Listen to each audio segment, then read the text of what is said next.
My name is Angela Brown, and my business is Brown Angel Skin and Hair, a plant-based clean beauty product line that features vintage Black actresses on the labels. My business is a micro business, and I was concerned about taking that risk to get this new concept out. The Comcast Rise grant has given me an opportunity to take that risk and scale up my business and take it to the next level. I feel that my business helps increase representation for Black women on the shelf. This month on Civic Cocktail, we take a look back at 2022. The biggest issues. Freedom of speech is not without consequence. You can say whatever you want, but that doesn't mean that you get to say it without consequence. Homelessness is not because people are lazy or weak, but that there are structural reasons why people are unhoused. Black media matters today, tomorrow, and forever. So let's start there. And some of the notable success stories. There are less homeless encampments today than there were in the beginning of the year. We have made progress. I was very touched by the story about the U.S. men's soccer sharing their revenue with U.S. women's soccer. In Washington State, we have the largest number of folks of color in the House with 25 members. Join us for a lively discussion with local thought leaders. Hey everyone, and thank you for joining us live here tonight and streaming online for the special Year in Review edition of Civic Cocktail. I'm your host, Monica Guzman. Now, 2022 has had its share of twists and turns in Seattle and beyond. Surging inflation and a landmark abortion law overturned, a strike in our schools, and an enduring homelessness crisis. A surprising set of midterm elections. Concerns over public safety, the health of our media and democracy, and a pandemic that's slowly, we hope, winding down. And the Mariners finally made it back to the playoffs. That whole story, it's all on its way to what? To political progress, to more lasting solutions, to a better city, or just more of the same? We have a great panel here to help us understand where 2022 brought us and where we might be headed. So tonight, we're gonna mix some serious talk with some questions that are, a little fun. Our lives are not all doom and gloom, right? Right? That's right. So, let's get started. Please join me in welcoming Omari Salisbury, founder of Converge Media, and Davison, Seattle City Attorney, Karen Lee, CEO of Plymouth Housing, and Jamila Taylor, representative for Washington State from the 30th District. Round of applause again.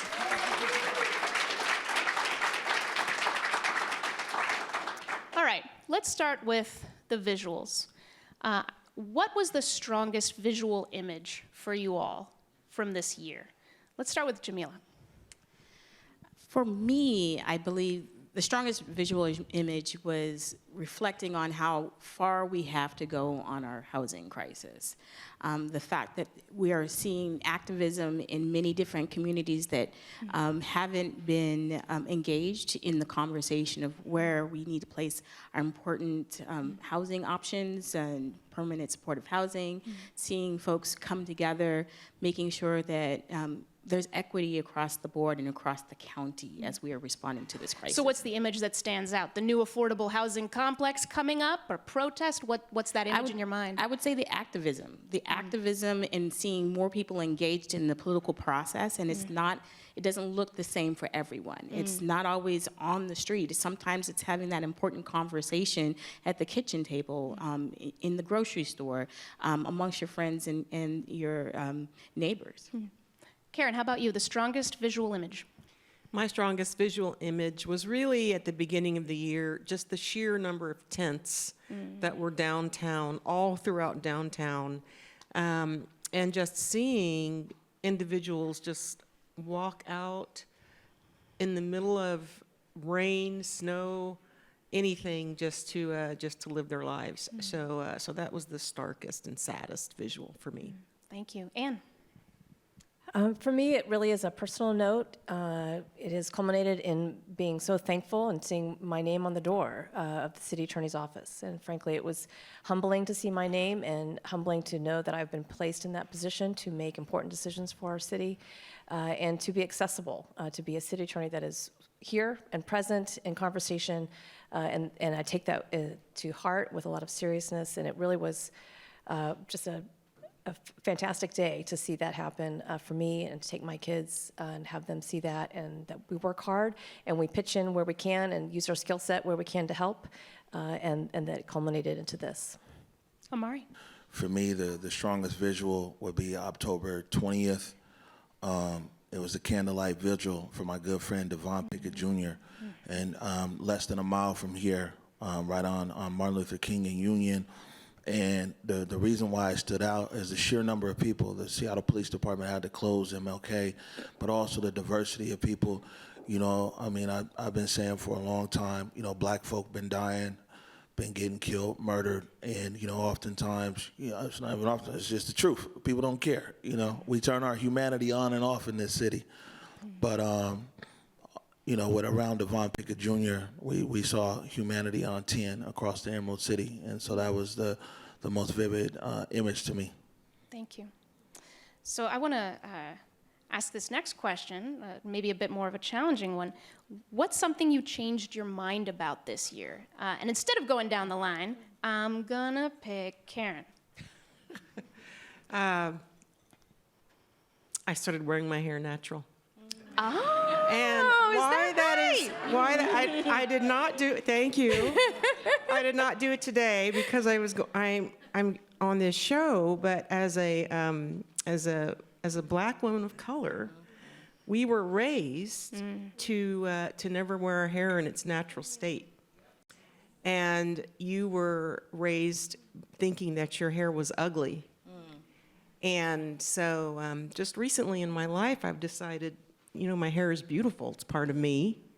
And it represents all the pieces of my culture. And I can still be professional and wear my hair the way it naturally is. So that was my biggest change this summer. Rad. Sweet.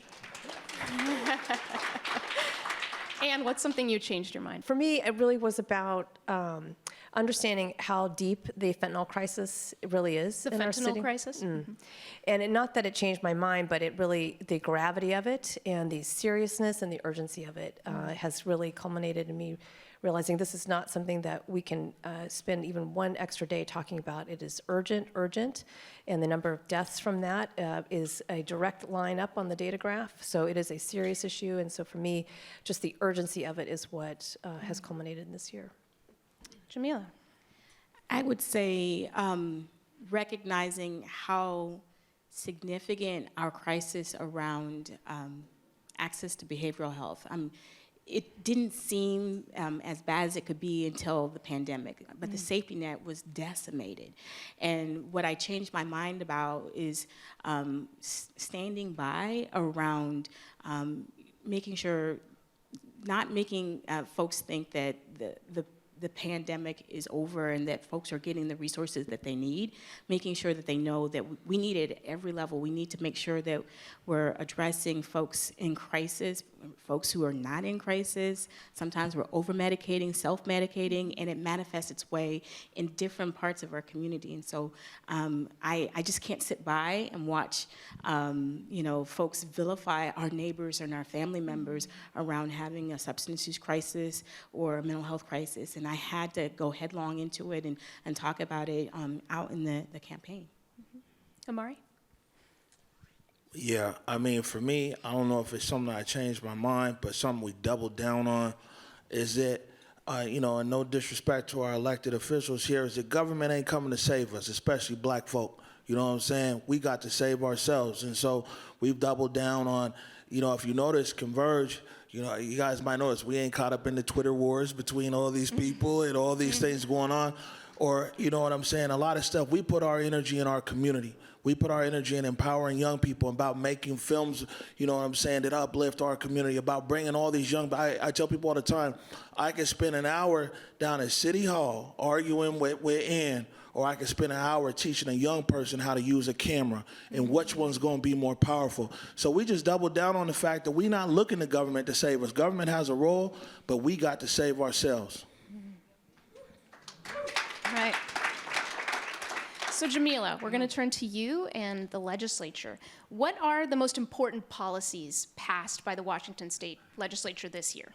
I would say that we held the line on police accountability. There was a strong call from our conservative members of the legislature to roll back everything, to blame community for the challenges that we see. And the fact that Washington State led on police accountability in the nation, and yet folks are saying it's increasing crime and what have you, when the crime rates are at astounding rates in other states, even worse than ours. So it's not tied to a police accountability reform. So we held the line on 90% of it. Of course, there were some adjustments that we needed to make happen, especially around behavioral health. But holding the line on police accountability was most significant in my opinion. All right. Now, Seattle, we're in Seattle, and even when we talk about our region, we tend to talk about Seattle. So what's a big story that happened outside Seattle and you think didn't get enough attention? I would say outside of Seattle, there's still a significant concern over the dam in eastern Washington, whether to dismantle that, and it's really a federal issue, but it's something that impacts our Native American tribes here in the state and our fishing rights, and how do we hold true to treaties? Our country has a problematic history as it addresses the harms of the past towards communities of color in particular, and so I would say, that is just the tip of the iceberg. In terms of, there's just so many challenges. I could go on for days and days and days, and I'll probably use a cuss word, so I won't make my parents mad today. Yeah. What's something that you think that from within the city, what's something that Seattle doesn't understand about the region because we're here? So I think for me, being in South King County, I think folks in Seattle really don't realize that it is not as progressive as it is here in Seattle. Sometimes it's a race to prove your progressiveness in Seattle, whereas I'm in a district where we have folks who will go to the school board and say, we need to expel all the black kids. They will say this on a regular basis. They will say things like, we should, secede, the city of Federal Way should secede from the county, that we have to be on our own, that we have active folks in the Proud Boys and other organizations that have a problematic history. And so when we're thinking about how folks of color are navigating in spaces where it is not safe, like on the campaign trail, one of the folks who was running for the state rep who was shot with a PB gun as he was putting up his campaign signs. It is just not the same. The civility is not as comfortable down in some of the other areas, even in South King County. The last several years have been marked by protests, movements, calls for change. Some of those have come up tonight already. Whether they started this year or earlier, Jamila, which of them left the biggest mark on 2022? I mean, we still have more work to do on police accountability, and the fact that there are so many policies that have the entrenched anti-Blackness involved in it. When I got statistics just the other day about how there are more fraud investigations on folks who are Black in terms of TANF and other quote-unquote welfare fraud. I mean, it's the disproportionality that happens to us, and in terms of policing and filings in the criminal legal system. It's not a criminal justice system at all. And all these impact all the other abilities for us to engage in community and support ourselves. We have solutions in community, but a lot of times we have leaders, even in progressive Seattle, that are so paternalistic and don't believe that we can actually have programs and services that can help our own, as well as, support the state. Thank you. We have a round of rapid response coming up, but first, I'm going to turn to Omari. So, Omari, we've seen, get ready. All right. We've seen a pointed effort by media, nationally and locally, to diversify the stories we tell and who's telling them so that we can understand ourselves better. What's an example of somebody getting that right in 2022, and where is that effort lacking? So first of all, Black media matters today, tomorrow, and forever. So let's start there. you know. And when you talk about other media and other people, you know, I mean, we ain't concerned with them because we concerned about the people. What I don't understand is how come people don't uplift the ethnic storytellers that are there. Seattle Times got a 100-year lead on us. You know what I'm saying? Como, Fisher, Sinclair, now 100 years since the Fisher brothers got that frequency. Why is it now that us, black media, the smallest media in the room here, have to give them tips on how to tell better stories about black folks? You know what I'm saying? What a 100-year lead on us. The bigger question is this, is how corporate America and these advertisers, and by the way, any of you CEOs that are out there, marketing directors, your ad agency, the people who buy your ads are lying to you. They're not spending no money with black people. So the thing is, what's happening is you see local and national media doing, they're covering stories about race and everything else because them dollars ain't coming down to black media. It's not coming down to Asian media. It's not coming down to Hispanic media. So the mainstream media, the advertisers still stay there, and in the boardroom, they're like, no, we're spending money uplifting the black voice, but the dollars never reach the black community. So all you CEOs, you marketing directors, just know that your ad buying agency is lying to you. They ain't never talked to us. They ain't never talked to nobody else. So you need to have a meeting, and you need to ask, how come Converge don't have one Christmas ad from none of these people? We got the reach that we have. Not one advertiser is advertising for Christmas on us. And what that comes back to is these people who you say are doing a job telling stories and everything else. That's because they got the resources and the dollars to do it. But people like Converge, like the South Seattle Emerald, like Rainier Avenue Radio, like KRIZ and KZIZ, the Medium, the Facts, we would continue to do more with less. So now I'm not giving the Times, Como, or any other legacy media a tip on how to cover black folk better. I'm sorry. We'll keep that bag of magic to ourselves. So then, who is giving you hope? Who's doing it right? Is it the South Seattle Emerald? You mentioned several of these. Is there someone participating in the dynamic in the way that you would want? Yeah, that you with us. That's what I'm saying. And the best thing is, see, what you guys don't understand is that mainstream media is concerned about everybody watching them. Us folk is only worried about us. So we've been doing, are you serious? The Facts is over 50, 60 years old. You know what I'm saying? I mean, some of these news outlets have been delivering the news back when you can find an ad for the Coon Cafe in the Seattle Times. So, I mean, what you need to understand is there's two worlds of media here. There's this world that you guys consider the whatever, and then it's us because we know it's for us, by us. And so us folk, including podcasts like the Up and Up and all these other black podcasters that are there. That's our media. We ain't concerned about what y'all doing. Are you part of Seattle media? Do you consider yourself part of Seattle media? There's an us to that, So right? let's be clear, okay? That Converge Media is an enigma in the United States of America because we're one of the few ethnic media outlets. Go to our studio and on the wall it says Black Media Matters. You know, 100%. We're one of the few ethnic media outlets in America that's consumed by the mainstream. But our programming is for black people. But you know what you come to find out? That the issues that affect black people turn out to affect all 800,000 people in the city. And so now the city, we're also mainstream because what we report on is impactful for everybody else. And issues that impact poor people, if you fix things with poor people, come to find out, poor people, black people, it impacts a lot of people. So our aim has never been to be mainstream. And I'm not anti-mainstream, there's a lot of my friends that are there. But just know that Converge started off to make our big mama and our auntie and our grandmama and our cousins and everything in the Central District proud. And as we continue to program to is black people in the market. Now, if the whole city consumes, and a lot of you do, and thank you for your support. It's donation season by now, you know, on our website. Thank you for your support. But that's what keeps us grounded. We're grounded in our community. We're grounded in our neighborhood. We know who we talking to. We talking to our neighbors. We talking to our grandmamas and aunties and teachers and everything else. Important stories for the city, Seattle shows up, especially if somebody's getting bullied. Because, you know, black folk, we've been underdog since the beginning. Any story, some of our biggest stories have been when people getting bullied in the city, and they'll call Converge because we'll come. You know what I'm saying? But we know who we talking to, and that's our community.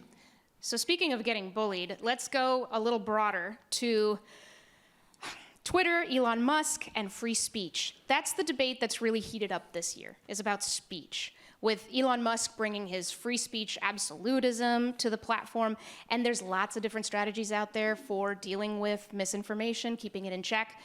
What did we learn in 2022, if anything, about how to treat speech right?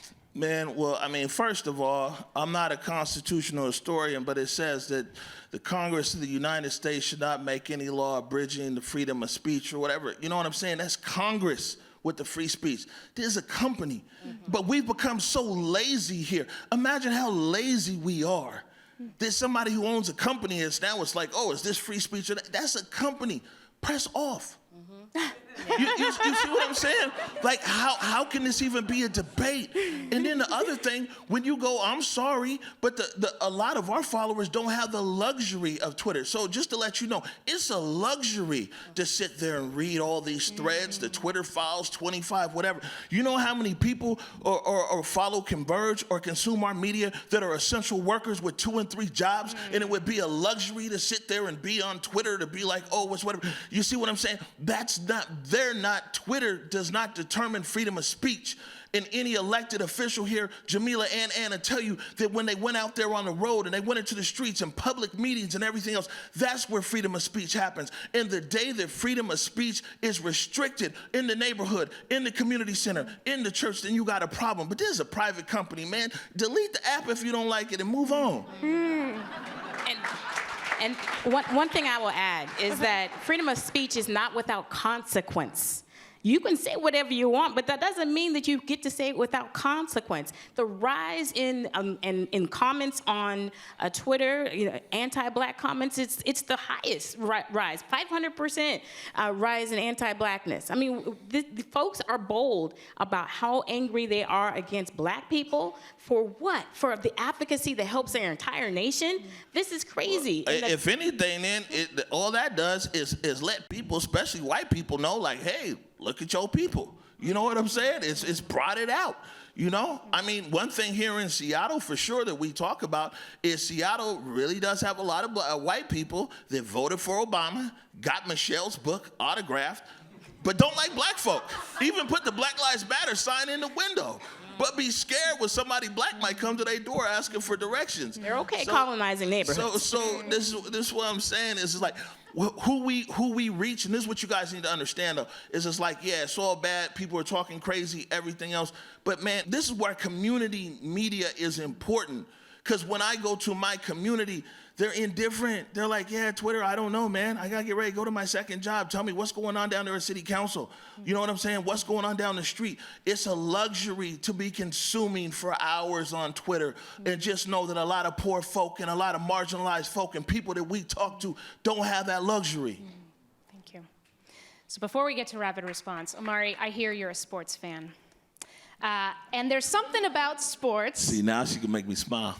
Here we go. There's something about sports, the way it gets us all to root for the same things, that brings us together like nothing else. So how did Seattle sports connect us in 2022? All right, now you guys get to see Happy O. You see? I got something for you. Man, so let me tell you this. And I'll lead up to it for sure. You know what I'm saying? But, Sue Bird, the OL Reign, the exceptional season that the OL Reign had, you know what I'm saying, and the elevation of women's sports here in the city of Seattle. But man, those Mariners. and I got two things to say, right? And one is the public facing and one is the behind the scenes facing, right? And the public facing, as somebody who grew up in the Central District and somebody who Alvin Davis as a little kid used to give tickets. And I'd walk from the Central District bound down to the King Dome. And you saw all these amazing players, like Gaylord Perry and all these people inside the King Dome. It was such an experience. Like, I'm a Mariners fan, not because of wins and losses. I'm a Mariners fan because as a little kid, the Mariners, you know what I'm saying? Alvin Davis reached out and said, man, follow the M's. Oh, there's nothing to the Mariners. And that's why I'm saying in all these seasons, you'll find me there because I love the Mariners. And this year, You know what I'm saying? That whole belief, people laughed at it. Remember back even in May, they start off high, then in May, people like, these guys are too young, maybe next year. But to see a city believe and bandwagoners is cool. I love you too. You know what I'm saying? But for the lifelong fans to be there and for the Mariners to go, and man, I was there. You know, there's a few people who left, but all 18 innings, we were there. You know what I'm saying? We were there.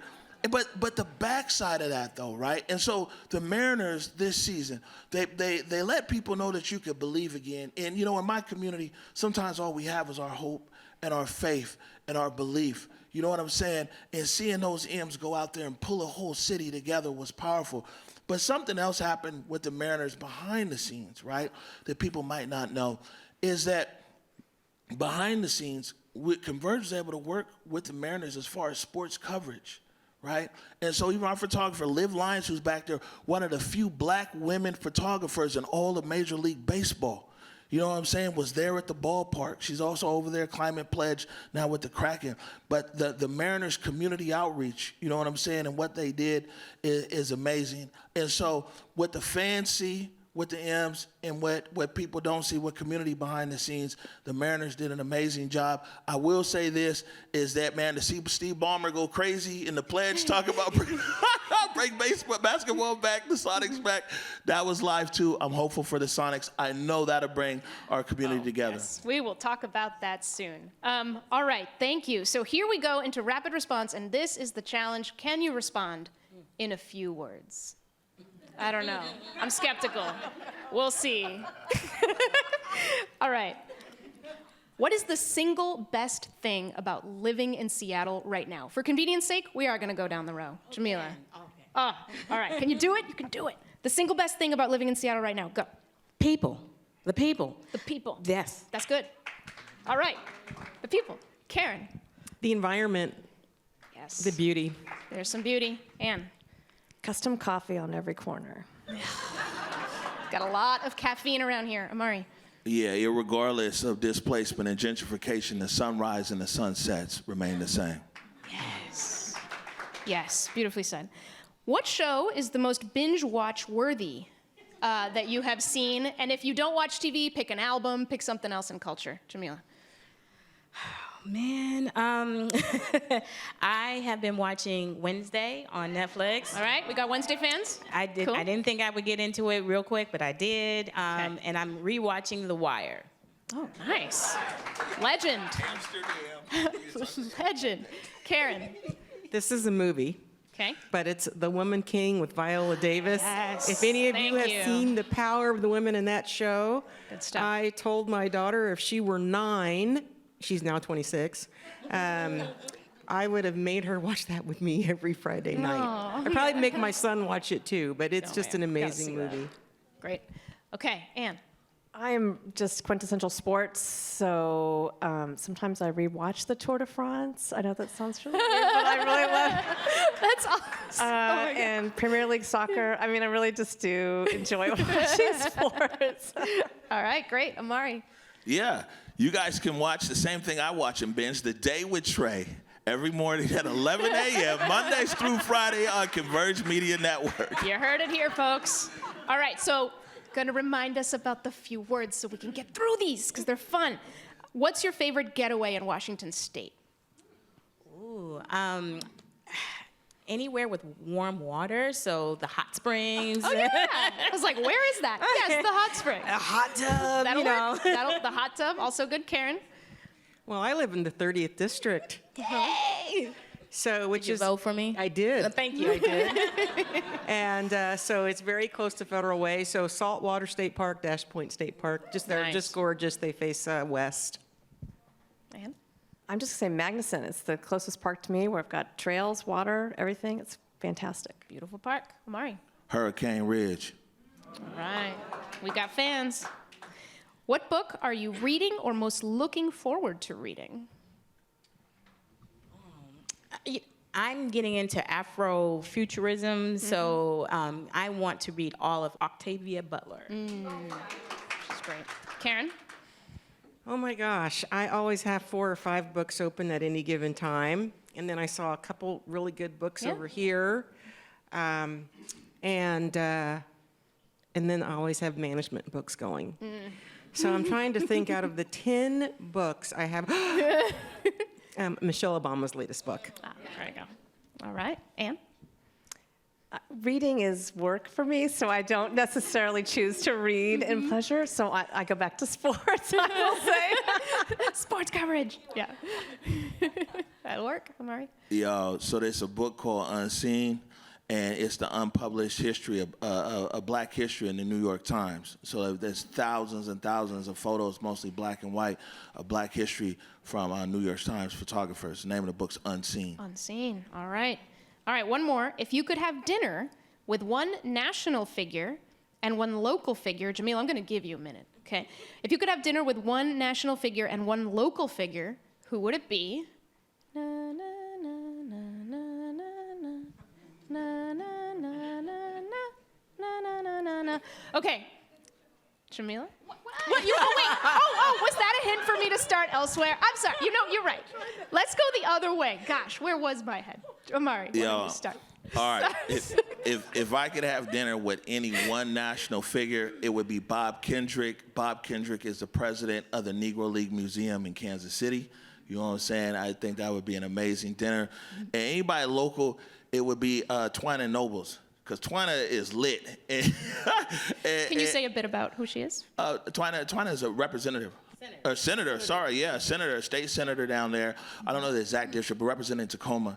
And man, and Twyna is just, I mean, she is on fire, and she is, I think that she's really like what's next. You know what I'm saying? I had an opportunity quickly to meet her down in Tacoma, and I think a dinner would be real interesting.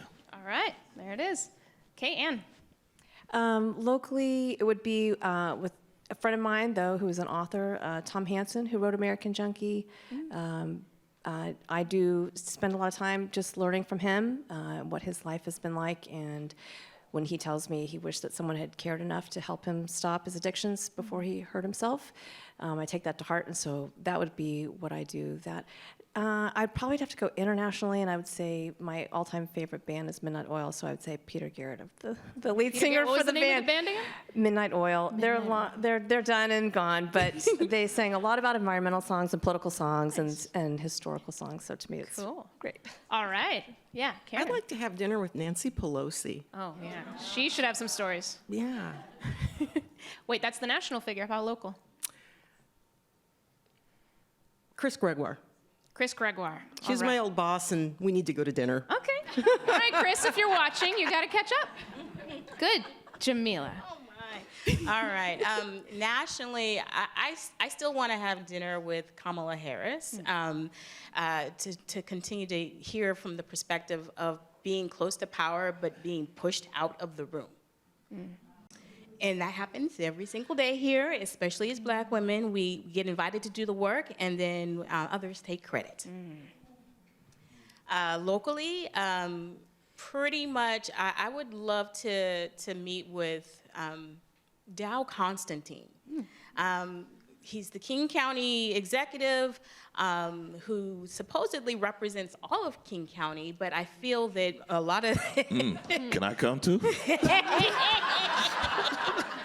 I would just love for our local leaders to know that we have state representatives who have perspectives on the Black community that is not in Seattle. And, you know, obviously the gentrification has led to a number of folks moving into South King County, and we have a perspective that is rarely ever brought to the table. And so, you know, why am I never brought to the table? All right. Thanks, everybody. Karen, now you're on the hot seat. Seattle declared a state of emergency for homelessness in 2015. You just took the reins at Plymouth Housing this summer. So be real with us. 7 years in, is this a chronic issue we're just going to have to manage? Or can we really turn it around for everyone struggling with it? Well, I think we can turn it around. And I think it just takes will. Homelessness has been around since biblical times. And I really don't think that the solutions are different. You know, the homelessness that we see, the visible homelessness that we see on the street, that's a culmination of a breakdown in all of the societal safety nets. It's visible racism. It's addiction. And I don't know if you all know the statistics. There's no perfect homelessness count.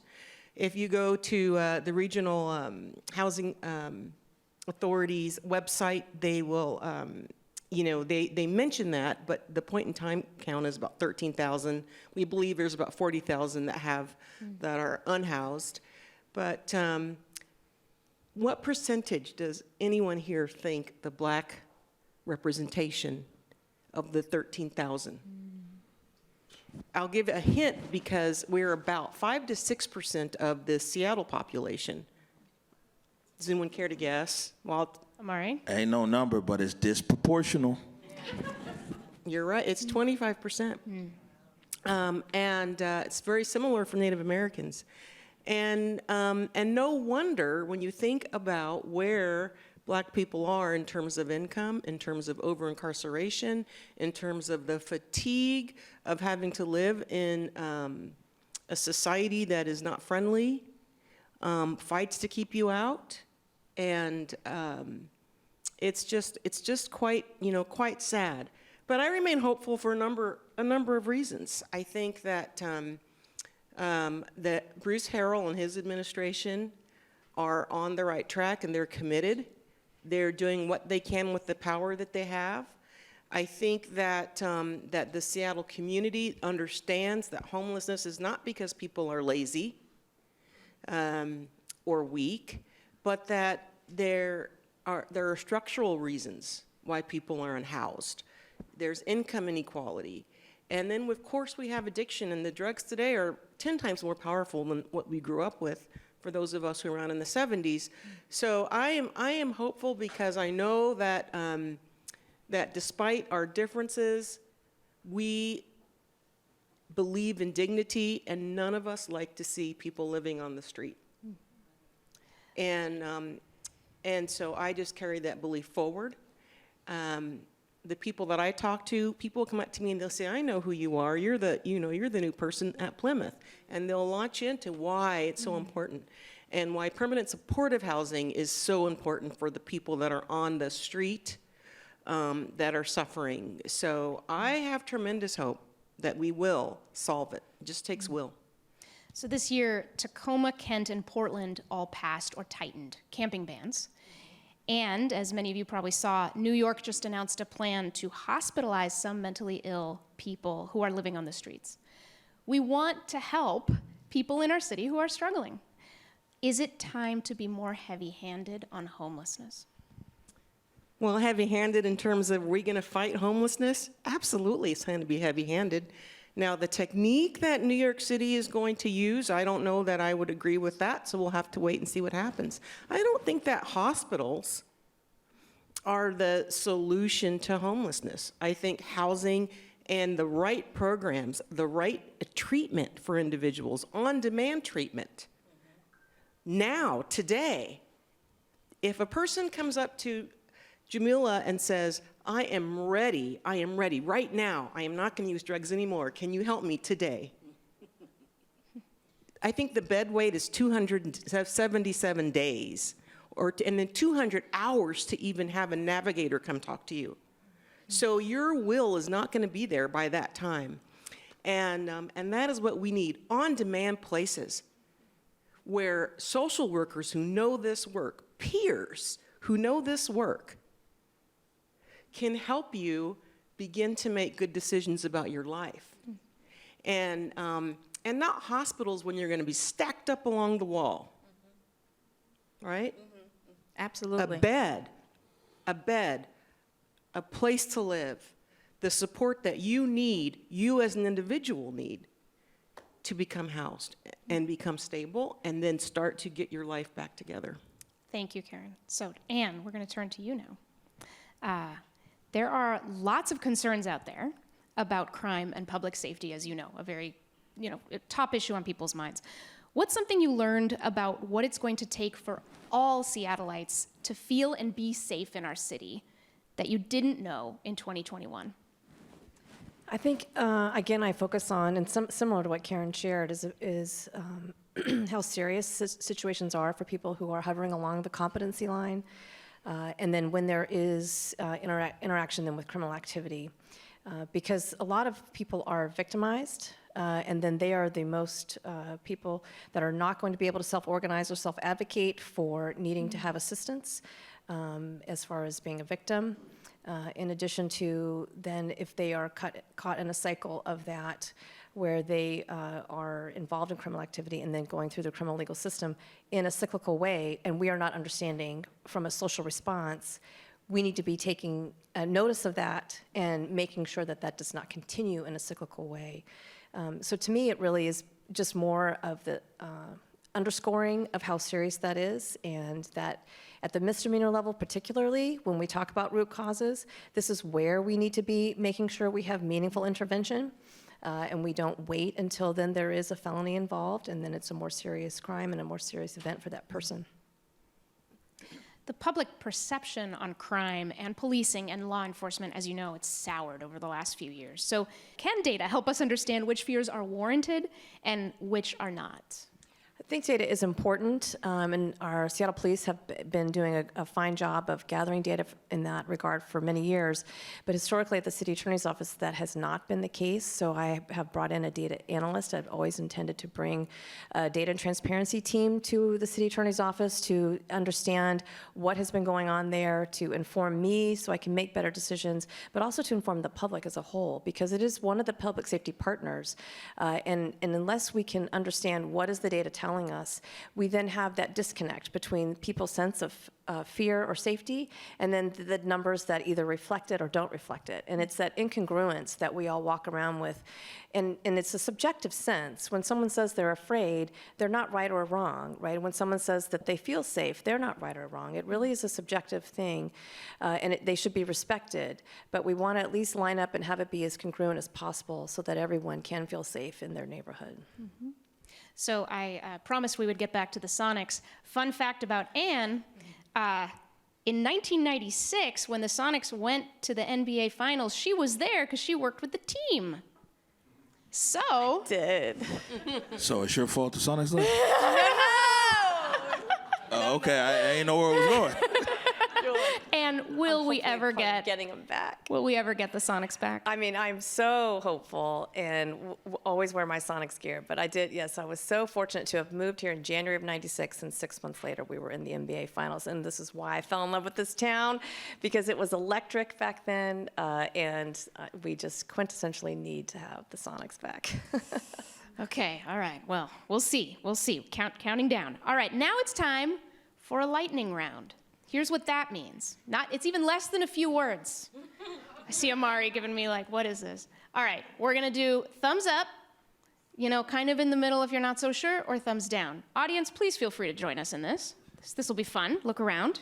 And the question is basically, what will most likely happen in 2023, right? So if you agree it'll happen, give us that big enthusiastic thumbs up, and if not, etc. We good? We good with the rules? We got this. Okay, here we go. In 2023, the pandemic will actually feel completely over. Ooh, that's some mixed. No? Okay, all right. The Mariners will reach the playoffs again. All 10 thumbs up right there. Ron DeSantis will succeed Trump as the GOP's de facto leader.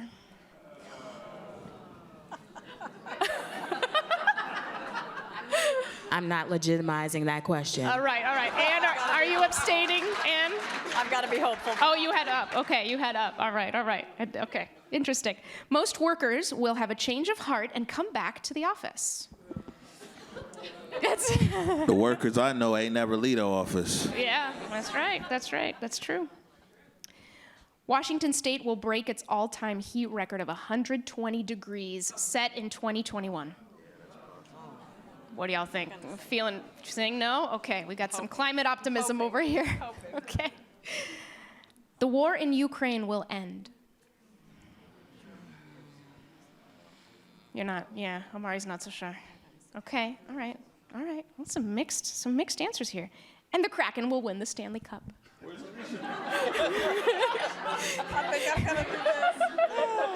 I'm trying not to get fined over here, okay?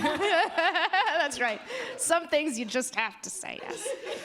All right, cool. Well, we're going to wind down with some closing questions, and they're going to look ahead to 2023 a bit more deeply. So, what gives you all hope going into 2023? What's the thing that gives you the most hope? Where do I begin this time? Let's see. I'm going to begin with Anne. Okay. Yeah. I am hopeful for 23 because I spent this first year in office reconnecting with other public safety partners that has just not been in existence for a long time. And that includes functioning, operationally working with Seattle Police, with King County Prosecutor, because crime goes around, and it is not a neat and tidy scene in one location for misdemeanor or felony. And there was just not ongoing dialogue that was happening. And so I've established that, and I see that continuing and building, and that is a positive thing because then we can understand how we can improve it better when we are actually communicating. So setting that up and being hopeful that that all continues and grows, and people start to feel a difference with that. All right. Omari, how about you? Man, I mean, so I'm hopeful that this city, this Fair Emerald City, who, like I said, turns on its humanity with a light switch, turns it on and turns it off, that it keep it on. And so, this whole thing, people talk about crime and everything else, and, crime is surging and all this stuff. But you know what? All this stuff that's been affecting black folk, poor folk, marginalized folk, we've been waving the flag for 30 years. You know what I'm saying? It's generational. We've been saying something. Y'all have ignored us. You guys have ignored us until it came to your doorstep, till it came to your affluent neighborhood. Now all of a sudden people are like, oh man, it's crime, it's this, it's that. And these are the things that we've been saying all along. And so now that Seattle's humanity is switched on, you know what I'm saying? Now that people are paying attention again, maybe you guys will realize the same things we've been saying. When you talk about inflation's high, we can't afford our food. Yeah, we've been saying that. You know what I'm saying? Everything that white people are complaining about now, we've been saying for decades, but you never listen to us. So now that it's at your doorstep, your humanity is turned on, you want to make a change. Once you make a systemic change, not just for yourself, but something that'll impact poor people and black people and marginalized people too. So I'm hopeful that the city of Seattle won't go back in, kind of like the Black Lives Matter signs and everything. It kind of just came out the window and went into the closet. That's what we do in our city.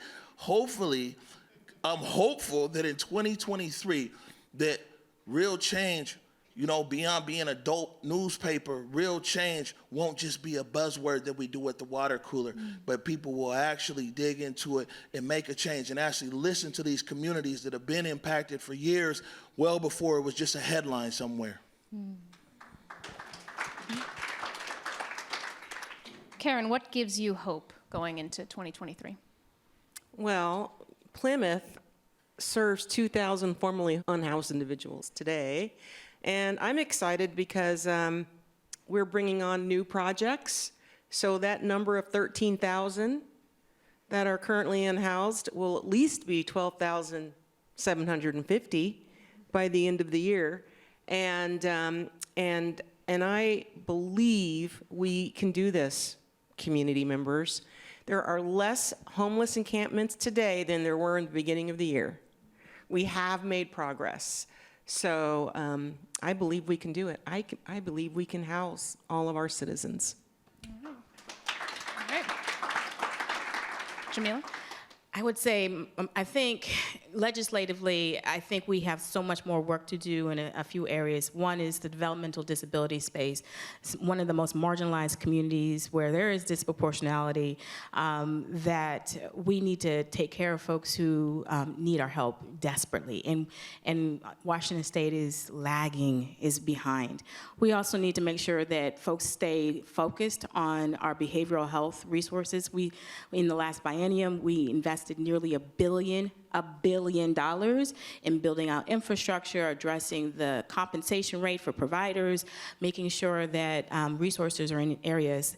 And 988 is coming online right now. So you have an alternative to calling 911 when someone's in crisis. Then we don't have to rely on law enforcement that needs tools. They need tools. They need tools. They've been asking for tools that are not around just sending someone to an emergency room or to the jail. They've been saying that. Now, there are political leaders within law enforcement that will say other things, but what I'm saying is, like, when you're talking about someone who's in crisis and you know that they need help, we need to have the on-demand treatment, the on-demand resources.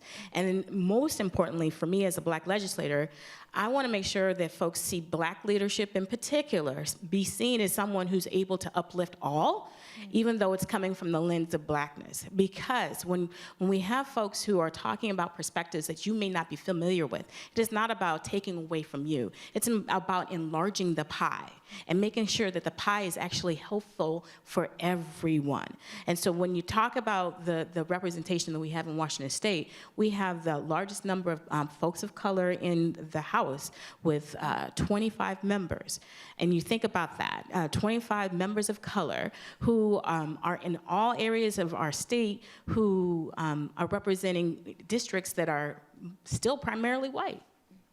So when you're thinking about what representation is, to me, it's representation plus shared values and being comfortable in leadership that doesn't always take the same form that you think it should take. And you should be comfortable. The accountability, I mean, we've been held accountable to a whole lot of things that we don't have actual power to address. But let's talk about the accountability of the power structure that needs to be reformed to be truly inclusive, to be healing, to help us get to the root causes, because folks of color have been talking about the root causes instead of being on the surface. So I am hopeful that our leadership will be taken for what it is valuable for our whole community, to ensure that we're moving in the right direction. All right, now I want to hear your boldest prediction for the new year. Your boldest prediction for 2023. So see that limb? Go out on it. Just go out on that limb. Looking for, all right, Karen, you look ready. I don't know. Someone tells me you're ready. I'm very ready. Go for it. So many of you may not know what week this is. So I'll just have to let you know. Our country has 2 service academies. One is the Naval Academy, and one is the United States Military Academy, which is the one that I went to. And the Army-Navy football game is Saturday. Here we go. So my bold prediction is that Army will beat Navy this year and next year. Okay. You heard it here first, folks. That's bold. That's bold, yeah. Omari would know, right? Omari, what's your boldest prediction? Oh, yeah, it's a prediction, but, you know, it's going to be a reality that Converge is going to continue to reach the Black people and Black community and uplift their stories across the Pacific Northwest. You know what I'm saying? Of course, we're rooted here in Seattle. We just opened a production office in Portland. We're over there in Spokane. And, yeah, my prediction is that Black folk all across this part of America are going to come home to Converge. All right. Ann, how about you? I was very touched by the story about the U.S. men's soccer sharing their revenue with U.S. women's soccer. They've split the revenue. That is by choice between the 2 CBAs. I find that so astonishing. As a former soccer player, when I finished playing collegiate soccer, there was just nowhere to go, nothing to do, and that was it. So I predict we will see more of that. I hope we will see more of that, because that gender pay disparity is huge, and it is systemic. It is part of the structural things that has been built. When we're talking about sports, and as a woman that worked in NBA sports and met my ceiling, because I certainly can't play, that was a huge story for me that has come out in the last couple of days, and I predict we should see more. All right. And Jamila, take us home on this one. Black leadership, that we are here to support the whole community. And one of the things that I think will be important is addressing our housing policy, everything from homelessness all the way to middle housing and zoning and permits and all the things, and that we think about how everyone needs to have access to quality, affordable housing. We will get it done this year. We will get it done. All right. There it is. Okay, very last question, and this one is, what is the one word that sums up 2022 in Seattle? One word. Na, na, na.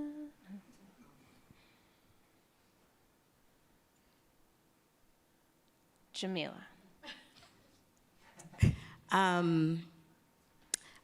I think hope is still Hope. It's still important. Thumbs up to hope. Anne. Yeah, sorry. Oh, I know. I'm keeping y'all on your toes. I know. I hope I don't take your word now. Uh-oh. Reawakening. Reawakening. Is that your word? Wait, seriously? Close. Okay, Karen, I'll give you a minute. Omari. It's 4 words. Long live the postman. Long live the postman. All right. And Karen. Resilience. Resilience. Unfortunately, we are out of time for the night. That went fast. A huge thanks to our panel for joining us tonight. Thank you.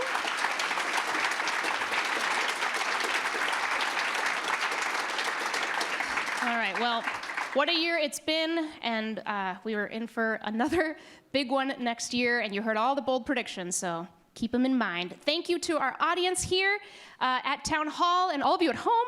Have a good end of the year, everyone, and good night. Thanks again.